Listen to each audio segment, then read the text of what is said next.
मध्य प्रदेश पोनत ग्वालियर होनत रे डकत दल एटीएम खन टाका को आतकिल लेदा और मोरेना होनत रे को कुमरू लेदा। पुलिस उनको अरेस्ट लगिते नित हतुन खिरे मेना आकात कुआ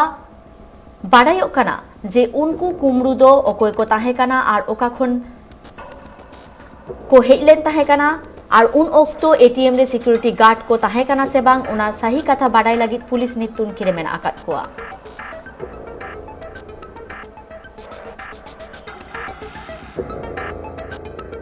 पर कैश वैन अपना एटीएम में पैसा डिपॉजिट करने के लिए यहाँ बैंक ऑफ महाराष्ट्र के पड़ोस में रहे सो एटीएम में डिपॉजिट करने आई थी। तो दोपहर 2:30 के आसपास इसमें दो मोटरसाइकिल सवार ने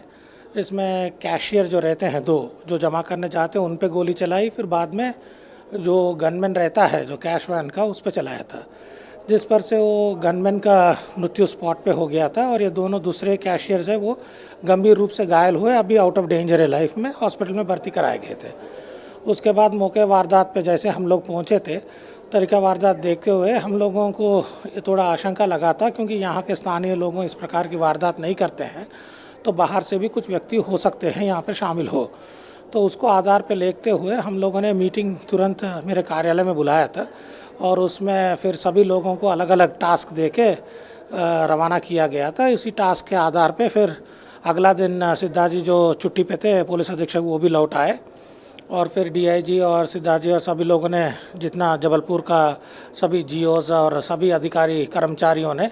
एक योजनाबद्ध तरीके से इसका पूरा फुटेज वगैरह जबलपुर का निकाला था और उस फुटेज में थोड़े क्लूज़ मिले हैं और फिर वो टेक्निकल हेल्प जो साइबर से लेते हुए इस मामले को खुलासा मिला।